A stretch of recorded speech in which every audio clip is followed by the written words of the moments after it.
Hari ini ialah perayaan kudus Hari Pengampunan Dosa. Hari kita diampuni daripada semua pelanggaran dan dosa kita. Nama perayaan ini bermaksud Tuhan sendiri menanggung dosa bagi pihak kita. Melalui sejarah Perjanjian Lama, kita dapat faham bahawa Bapa dan Ibu telah menebus kita daripada dosa dan pemberontakan kita yang tidak terhitung. Pada masa Perjanjian Lama, ada binatang seperti lembu jantan, kambing betina, domba betina, dan lembu betina dikorbankan sebagai korban penghapus dosa. Melaluinya, Alkitab menyedarkan kita betapa besarnya pengorbanan dan penderitaan yang Bapa dan Ibu jalani untuk mengampun dosa kita.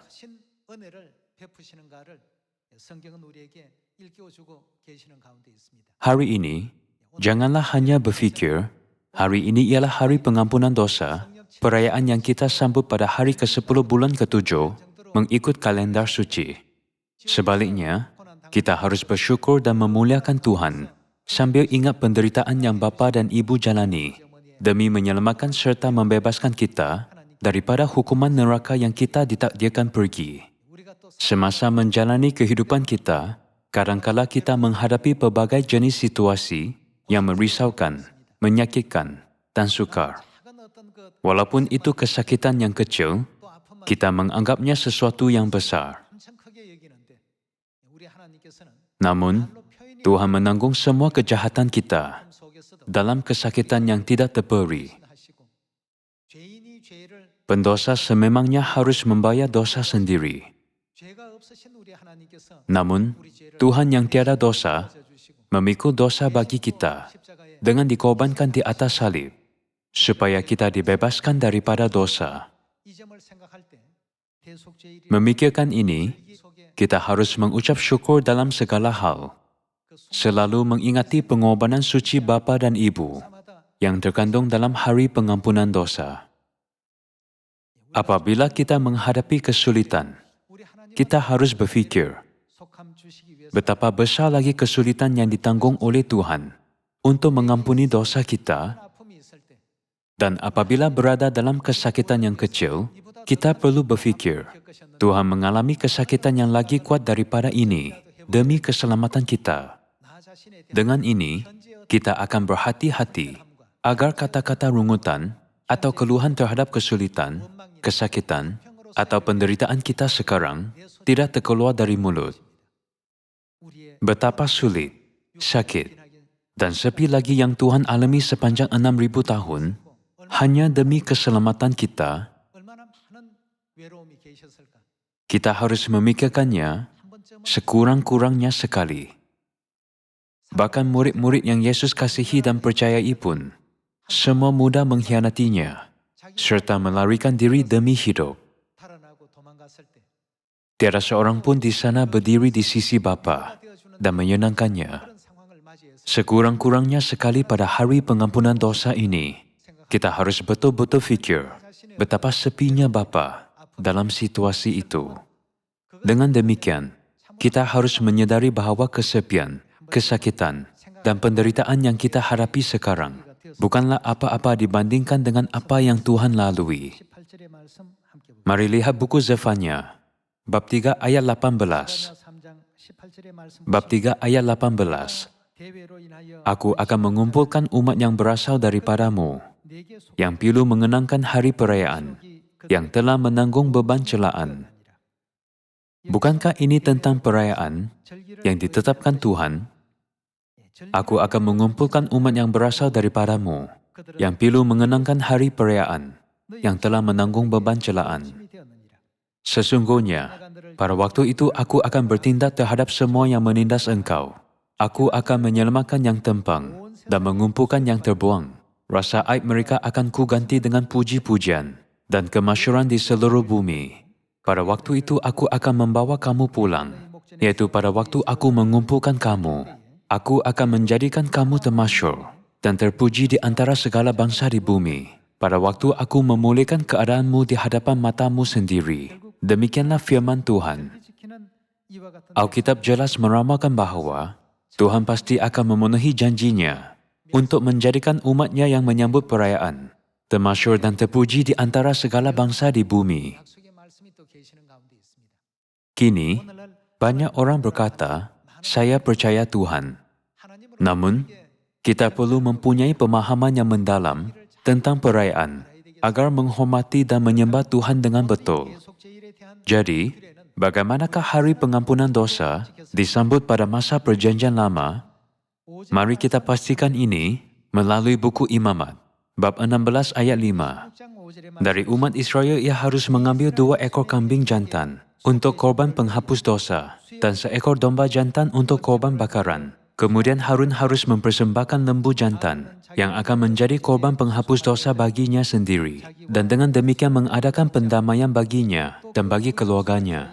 Ia harus mengambil kedua ekor kambing jantan itu dan menempatkannya di hadapan Tuhan di depan pintu kemah pertemuan dan harus membuang undi atas kedua kambing jantan itu, sebuah undi bagi Tuhan dan sebuah bagi Azazel. Lalu Harun harus mempersembahkan kambing jantan yang kena undi bagi Tuhan itu dan mengolahnya sebagai korban penghapus dosa. Tetapi kambing jantan yang kena undi bagi Azazel haruslah ditempatkan hidup-hidup di hadapan Tuhan untuk mengadakan pendamaian, lalu dilepaskan bagi Azazel ke padang gurun. Harun harus mempersembahkan lembu jantan yang akan menjadi korban penghapus dosa baginya sendiri dan mengadakan pendamaian baginya dan bagi keluarganya. Di sini bagi pihak imam, 1 ekor lembu jantan muda dipersembahkan sebagai korban penghapus dosa, tetapi bagi umat, kambing jantan dipersembahkan. Di sini terdapat sesuatu yang perlu kita hatikan. 1 ekor daripada 2 kambing jantan itu dipersembahkan kepada Tuhan sebagai korban penghapus dosa. Kambing jantan yang lain dipilih sebagai Azazel dan dihantar ke padang gurun untuk memikul semua dosa umat. Kambing itu akhirnya ditakdirkan mati selepas merayau-rayau di padang gurun. Melalui apa yang disebut tadi tentang takdir kedua-dua kambing jantan itu, kita dapat merumuskan proses dosa kita dihapuskan. Pada masa Perjanjian Lama, apabila umat Israel berdosa, mereka membawa 1 ekor kambing jantan atau domba jantan serta mempersembahkannya sebagai korban penghapus dosa dengan permohonan yang ikhlas kepada Tuhan. Aku berdosa, tolong serahkanlah dosaku kepada kambing ini. Dan juga ada domba sebagai korban penghapus dosa untuk dosa yang dilakukan setiap hari. Imam mengorbankan anak domba atau kambing dan memercikkan darahnya ke mezbah. Darah itu terkumpul di atas mezbah selama setahun. Semua perkara ini berlaku di bait suci dalam setahun.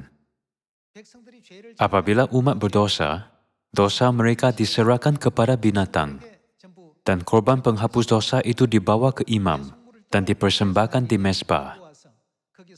Binatang itu mati bagi pihak umat. Imam mengambil darah itu dan memercikannya. Semua dosa umat yang terkumpul sepanjang tahun di bait suci dihapuskan pada hari pengampunan dosa. Setahun sekali, imam besar memasuki mana? Tempat yang maha kudus. Percikan darah biasanya dilakukan di pelataran luar. Tetapi pada hari pengampunan dosa, darah binatang dipercikan di tempat maha kudus. Semua dosa yang umat Israel lakukan sepanjang tahun diletak ke atas Azazel. Lalu ia dibawa ke padang gurun dan dilepaskan di tempat yang tiada orang tinggal. Azazel berada di tanah tandus itu, tanpa makanan dan tiada orang menjaganya. Jadi akhirnya, ia akan mati. Makna semua ini adalah seperti berikut. Bait suci yang melambangkan Tuhan, menerima dan menyimpan semua dosa umat. Semua dosa yang Yesus tanggung akan diserahkan kepada syaitan. Demikianlah syaitan dihakimi dengan hukuman kekal, dan segala dosa akan berakhir. Umat syurga dapat menikmati kehidupan kekal dengan Tuhan di rumah syurga selama-lamanya. Tuhan meletak upacara ini sebagai bahagian peraturan ibadah dalam Perjanjian Lama. dosa kita dipindah ke bait suci. Mari kita pastikan bait suci melambangkan siapa di dalam Alkitab. Marilah buka buku Yeremia, bab 17. Buku Yeremia bab 17 ayat 12. Takhta kemuliaan, luhur dari sejak semula. Tempat apa? Tempat bait kudus kita, ya pengharapan Israel, Tuhan. Dalam Alkitab, Tuhan digambarkan sebagai bait suci. Buku Yohanes bab 2 juga ada penjelasan yang sama, bukan? Jawab Yesus kepada mereka, rombak bait Tuhan ini, dan dalam 3 hari aku akan mendirikannya kembali. Dan Alkitab berkata, tetapi yang dimasukkannya dengan bait Tuhan ialah tubuhnya sendiri. Bait suci merujuk kepada Tuhan sendiri. Ini bermaksud bahawa Tuhan memikul beban dosa bagi kita. Dan setahun sekali, ada hari apabila dosa yang semua umat lakukan dialih kepada syaitan. Itulah hari pengampunan dosa yang kita sambut hari ini. Oleh itu, bukankah kita harus menganggap perayaan ini sebagai hari yang sangat bermakna? Sekarang, marilah pelajari bagaimana dosa kita ditanggung sementara oleh bait suci dalam buku Yohanes bab 1. Bab 1 ayat 29. Pada keesokan harinya, Yohanes melihat Yesus datang kepadanya, dan ia berkata, lihatlah anak domba Tuhan yang menghapus dosa dunia. Yesus memainkan peranan bait suci dan sementara menanggung semua dosa kita. Sebagai bait suci, dia sendiri menanggung dosa kita. Namun, dosa itu dipulangkan sepenuhnya kepada syaitan pada hari pengampunan dosa. Dan hari itulah hari ini. Pada hari pengampunan dosa, 2 ekor kambing jantan dipilih. Seekor untuk korban penghapus dosa yang dipersembahkan kepada Tuhan. Seekor lagi ialah Azazel untuk mengembalikan dosa kepada pemilik dosa, yaitu syaitan si iblis. Hari ini hari pengampunan dosa, yaitu hari apabila semua dosa dikembalikan kepada pemilik yang memulakan dosa.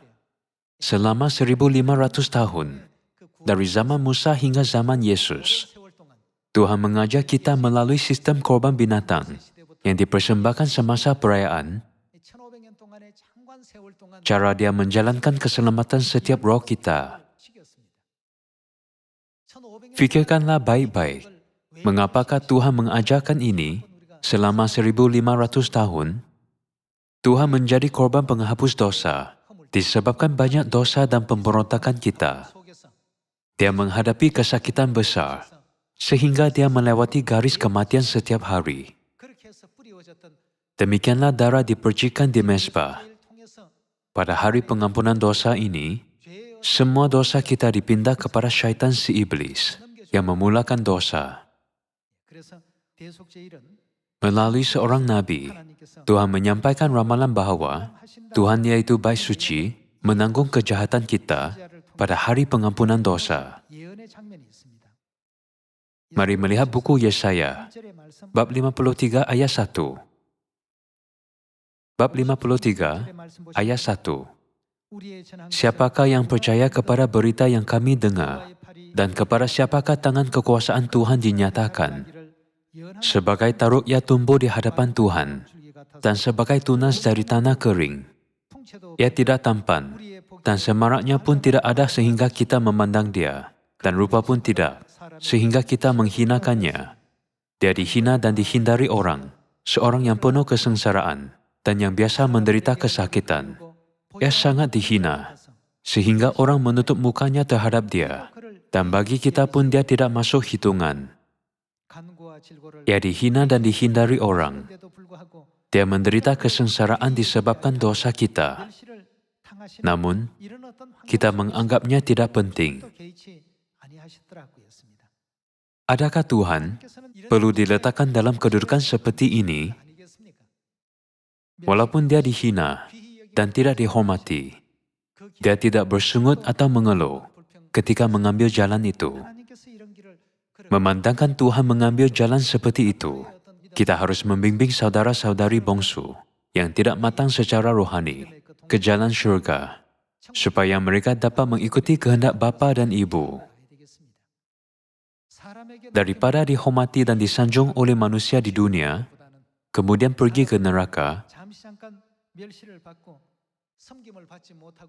Mana ada sukacita yang lebih besar, meskipun sementara dihina dan tidak dilayani oleh manusia, namun dihargai oleh Tuhan. Setiap hari, Tuhan mengalami penderitaan yang mungkin tidak akan kita alami sepanjang hayat. Setiap hari hingga saat dikorbankan sebagai korban penghapus dosa di bait suci, betapa takutnya domba dan kambing terhadap kematian yang menantikannya. Apabila Yesus berdoa di Taman Getsemani, dia berkata, "Ya Bapa-Ku, jikalau sekiranya mungkin, biarlah cawan ini lalu daripadaku." Ini menunjukkan hati anak domba dan kambing apabila ia menjadi tebusan dan dikorbankan bagi pendosa. Kesengsaraan dan penderitaan yang dia alami tidak dapat diduga. Jadi dia dinyatakan penuh kesengsaraan. Apabila membaca buku Yesaya bab 53, janganlah hanya berfikir, "Oh, ini babak Yesus menderita." Sebaliknya, fikirlah betapa sakit dan deritanya. Dengan demikian, kita akan dapat memahami makna pengampunan dosa yang sebenar di dalam hati. Mari kita sambung dengan ayat 4. Tetapi sesungguhnya, penyakit kitalah yang ditanggungnya, dan kesengsaraan kita yang dipikunya. Kitalah yang harus menanggungnya sendiri, tetapi Yesus melakukannya bagi kita. Padahal kita mengira dia kena tulah, dipukul dan ditindas Tuhan. Ayat 5. Tetapi dia tertikam oleh karena pemberontakan kita. Alkitab berkata bahwa dia tertikam oleh karena pemberontakan kita. Dia diremukkan oleh karena kejahatan kita. Apabila kita berfikir, Tuhan memberi rahmat yang sebesar ini kepada kita, janganlah anggap pengorbanan bapa dan ibu hanya sebagai kegairahan dan penderitaan di salib. Setiap tahun, kira-kira pada hari kebangkitan, ada banyak orang cuba mengalami kesakitan penyaliban dengan menyalibkan sendiri sepanjang hari. Kesakitan itu bukanlah apa-apa. Kesakitan penyaliban hanyalah sebahagian daripada kesakitan yang dapat dilihat, kerana manusia tidak dapat memahami kesakitan rohani yang terkandung dalamnya. Bayangkan jika Anda diseret ke tempat kematian dan menghadapi kematian setiap hari. Cukup menyakitkan jika terpaksa pergi ke tempat yang tidak mahu pergi. Tiada perkataan dapat menggambarkan perasaan yang terpaksa menuju ke tempat maut menanti. Kalian semua, janganlah berfikir dengan pengetahuan terhadap rahmat penebusan. Oh, beginilah dosa kita diampunkan. Sebaliknya, kita mesti bersyukur kepada Tuhan atas segala hal. Jika kita betul-betul menyedari pengorbanan serta kasih bapa dan ibu, tiada sebab kita harus marah terhadap saudara-saudari di Sion. Walaupun kita dipandang rendah, kurang dihormati, dan diremehkan, itulah jalan yang dilalui oleh bapa dan ibu, bukan? Berdoalah, Bapa dan Ibu mengambil jalan ini untuk kami. Jadi tolong beri saya kuasa Roh Kudus, agar dapat bertahan untuk menyelamatkan saudara-saudari. Semoga Anda menerima kuasa Roh Kudus ini semasa hari pengampunan dosa tahun ini. Ayat 5. Tetapi dia tertikam oleh karena pemberontakan kita. Dia diremukkan oleh karena kejahatan kita. Ganjaran yang mendatangkan keselamatan bagi kita ditimpakan kepadanya. Melainkan dia mengambil hukuman itu, kitalah yang harus menerima semua hukuman itu, bukan? Oleh bilu-bilunya kita menjadi sembuh. Kita sekalian sesat seperti domba. Dulu kita tidak mengambil jalan yang betul, tetapi telah sesat semasa hidup di bumi ini. Masing-masing kita mengambil jalannya sendiri, tetapi Tuhan telah menimpakan kepadanya kejahatan kita sekalian. Ayat 7. Dia dianiaya, tetapi dia membiarkan diri ditindas dan tidak membuka mulutnya seperti anak domba yang dibawa ke pembantaian. Berapa kali sehari kita seperti anak domba dibawa ke pembantaian, seperti induk domba yang keluh di depan orang-orang yang menggunting bulunya, ia tidak membuka mulutnya. Sesudah penahanan dan penghukuman ia terambil, dan tentang nasibnya siapakah yang memikirkannya? Sungguh, ia terputus dari negeri orang-orang hidup, dan karena pemberontakan umatku, ia kena tulah. Orang menempatkan kuburnya di antara orang-orang fasik, dan dalam matinya ia ada di antara penjahat-penjahat, sekalipun ia tidak berbuat kekerasan, dan tipu tidak ada dalam mulutnya. Tetapi Tuhan berkehendak merobohkan dia dengan kesakitan. Apabila ia menyerahkan dirinya sebagai korban penembus salah, ia akan melihat keturunannya, umurnya akan lanjut, dan kehendak Tuhan akan terlaksana olehnya. Sesudah kesusahan jiwanya, ia akan melihat terang dan menjadi puas. Dan hambaku itu, sebagai orang yang benar, akan membenarkan banyak orang oleh hikmatnya, dan kejahatan mereka dia pikul. Sebab itu aku akan membagikan kepadanya orang-orang besar sebagai rempasan, dan ia akan memperoleh orang-orang kuat sebagai jarahan, yaitu sebagai ganti, karena ia telah menyerahkan nyawanya ke dalam maut, dan karena ia terhitung di antara pemberontak-pemberontak, sekalipun ia menanggung dosa banyak orang, dan berdoa untuk pemberontak-pemberontak. Tuhan, orang benar mengorbankan sendiri bagi pendosa. Kini, kita anak-anak syurgawi yang telah dipanggil dahulu dan telah mempelajari teladan bapa dan ibu secara langsung, mesti menjadi orang yang memberi teladan baik bagi saudara-saudari yang akan menerima kebenaran pada masa depan. Pengorbanan bapa dan ibu berasal daripada kasih mereka untuk kita. Sama seperti aku telah mengasihi kamu, demikian pula kamu harus saling mengasihi. Jika ada ahli berfikir, aku tidak mahu jumpa orang itu bermaksud bahawa dia masih belum menyedari hati bapa dan ibu, serta makna penderitaan yang dilalui oleh Tuhan di atas salib. Ibu selalu memberi anak-anak Sion, yaitu ahli-ahli keluarga syurgawi, suatu ajaran. Bersatulah. Demikianlah Injil akan berjalan lancar. Bagi Tuhan, pekerjaan Injil dapat dicapai dengan mudah. Namun, Dia biar kita melakukannya. Ini kerana kita harus mengalaminya. Kita perlu mengalaminya sendiri.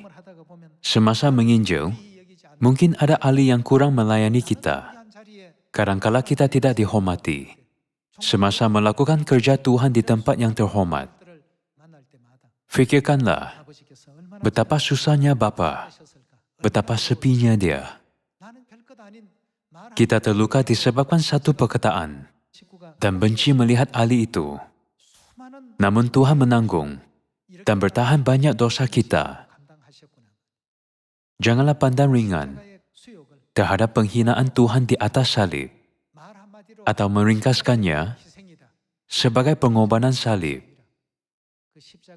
Kita mesti mengalami semua perkara yang terkandung dalam pengorbanan salib dalam kehidupan dan berkongsi rahmat itu dengan saudara-saudari. Ibu berkata, bersatulah, demikianlah Injil akan berjalan lancar. Kita sudah diberitahu arah dan cara. Kita perlu bersatu.